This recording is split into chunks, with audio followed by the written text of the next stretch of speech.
Hi everyone, I'm Leomy Villena from BSN 1201, and for today, I will be doing the vital signs taking or the vital signs assessment.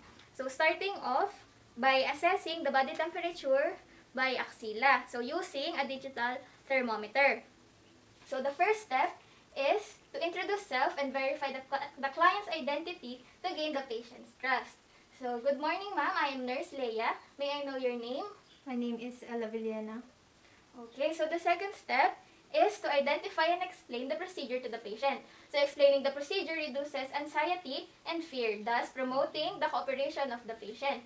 So for today, Ma'am Villena, I will be going to assess your body temperature. So if your body temperature elevated from 37.2, you may have a low-grade fever because the normal body temperature is 37 degrees Celsius. So the next step is to gather appropriate equipments needed to facilitate assessment and measurement. So we have here our digital thermometer, so our tissue, our 70% alcohol, our cotton balls, and now, so the next step is to draw curtains around the bed or the room or close the door to maintain client's privacy. And then, assist patient to appropriate sitting position and move away clothing from shoulder and arm to make them more comfortable and for us to have an easy access to the axilla. So assist the patient. Okay.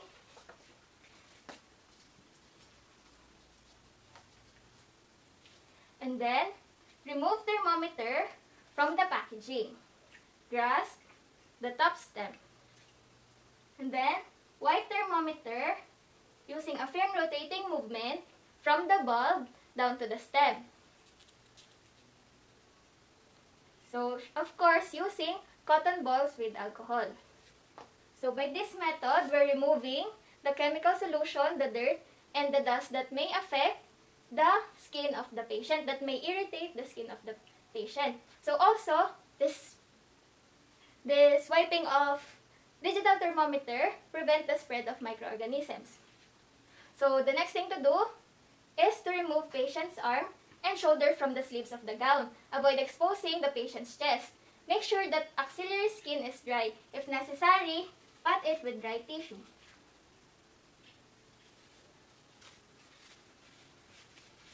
Okay, next is to place the thermometer to the center of axilla and fold patient's arm across chest.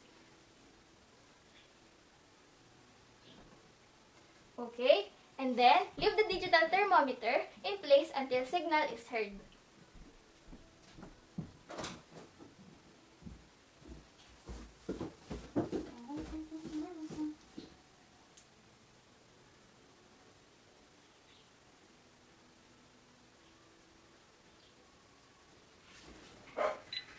Okay, now remove the thermometer and read temperature at eye level. Then wipe off the thermometer from stem to bulb.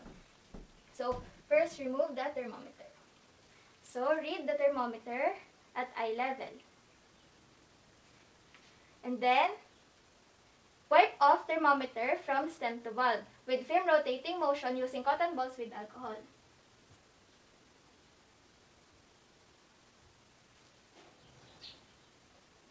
So we are wiping it from the least contaminated area to the most contaminated area. Then return it in a proper position storage.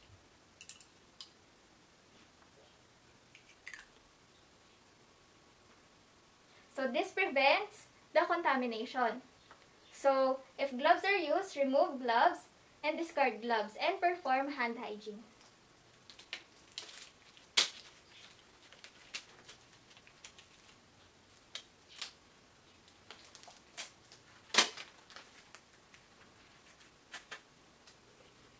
Perform hand hygiene. So this will reduce the transmission of microorganisms. And then, assist client in a comfortable position.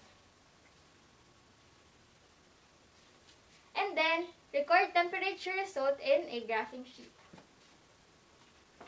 So ma'am, your body temperature is 37.1. 37.1 degrees Celsius. assessing the patient's body temperature, we will now proceed to pulse taking. So the first step is to assess the client's condition and check the nature of the pulse. So, Ma'am Villena, are you still okay? Okay, check. Okay. Wash hands or perform hand hygiene to prevent the transfer of microorganisms. And then, identify the client and explain the procedure to alleviate the fear and anxiety of our client, thus promoting cooperation. Ma'am, now I will be taking your pulse rate to identify if your pulse rate is within the normal range. Also, for us to monitor if your pulse rhythm is regular. So, have the patient rest in his arms alongside of his body with the wrist extended and the palm of the hand downward. Wrist extended and the palm of the hand downward. So, this position places the radial artery on the inner aspect of the wrist. And then, place the tips of your 3 middle fingers on the palm side of the patient's wrist. Rest thumb on the back of the patient's wrist. Our fingertips are sensitive. Thus, it will feel the pulsation, while the thumb should not be used because it has pulse, to avoid confusion. So, apply enough pressure so that you can feel the pulse, not too hard and not too light.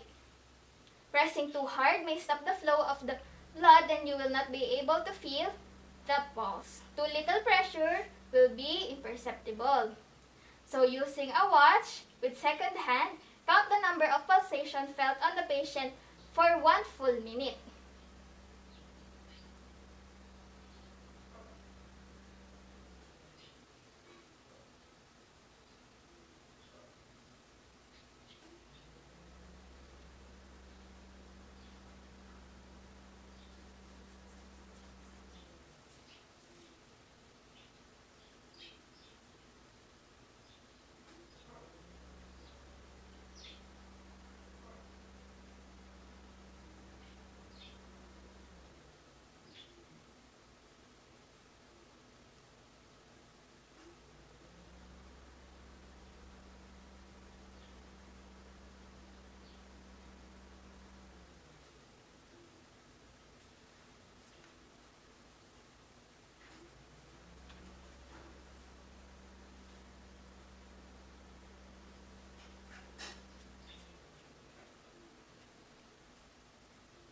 Okay? And now, if the pulse rate is abnormal, repeat the counting in order to determine accurate rates. Repeating the count is necessary for accuracy. So, after, wash hands and perform hand hygiene to reduce transfer of microorganisms. So, evaluate the nature of the patient's pulse, and then finally record the pulse rate, rhythm, and force in a graphing sheet. So, Ma'am Villena, your pulse rate is 78 beats per minute. After taking the pulse rate, we will now be moving on to respiration taking. So the first step is to assess the client's condition and check the pulse, and check the nature of respiration. So wash hands to reduce transfer of microorganisms. Identify and explain procedure to the client to alleviate the fear and anxiety and promote cooperation of the client. So after taking the pulse, you can proceed to respiration taking. So this is another way of taking the patient's respiration rate. So hold the client's wrist just if you were taking their pulse rate. And do not let the patient notice that you were counting his or her respiration, because awareness of respiratory rate assessment will cause the client to voluntarily alter their respiratory pattern, and it will be uncomfortable to them being watched. So note the rise and fall of the client's chest. Using a watch with the second hand, count the number of respiration for 1 full minute.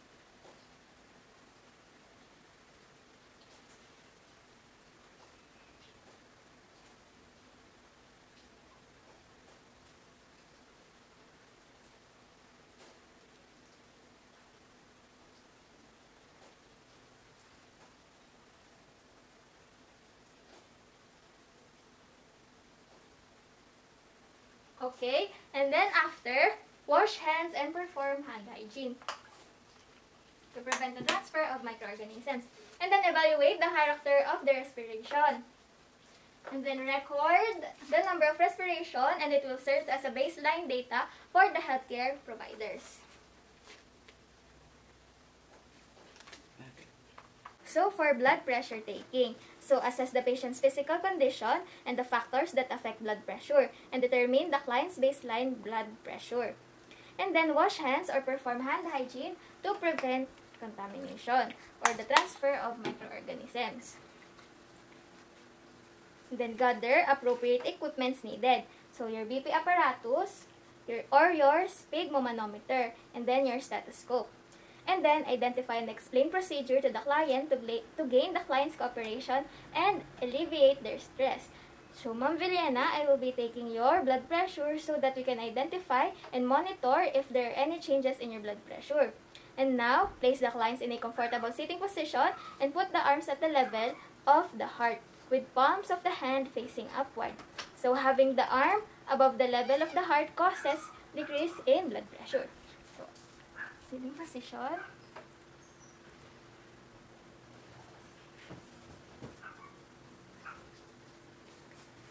And then, place the cuff at the center at least 1 to 2 inches above the inner aspect of the elbow. Make sure to apply it appropriately to have an accurate reading.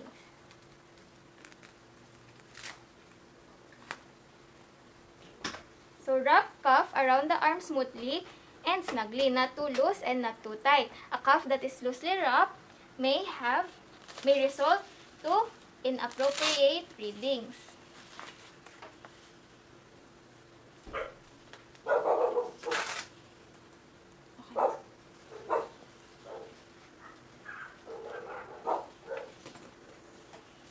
And then, feel the pulse beat at the inner aspect of the elbow with the use of your fingertips.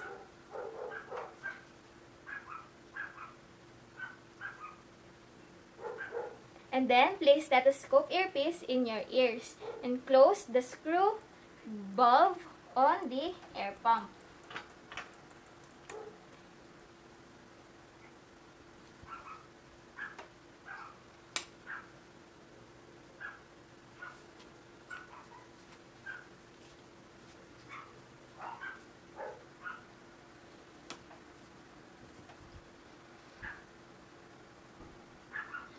Now, palpate the brachial artery, close and compress valve to inflate cuff up to 30 millimeters of mercury.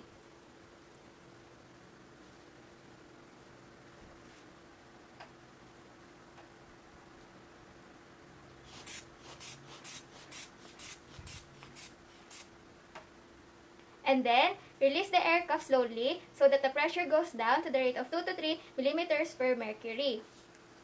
So, the first loud muffling sound that you will hear is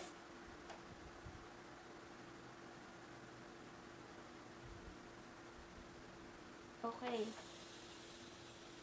So, the first muffling sound that you will hear is the systolic pressure. And then, you will continue to release the air and slowly and evenly. And the last soft muffling sound is the diastolic pressure. So, make sure that the environment is quiet so that you can hear the beat of the pulse. And now, after the final sound has disappeared, deflate cuff rapidly and completely.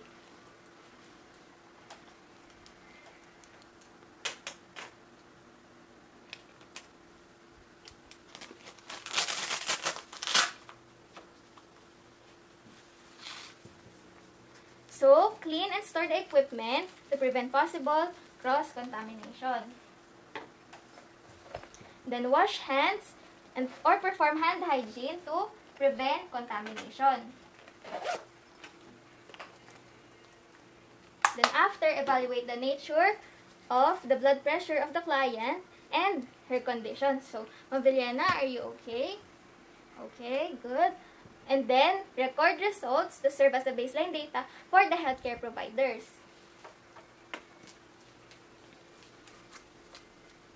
So, Ma'am Villena, your baseline blood pressure is 115/80 and your present blood pressure is 110 over 70.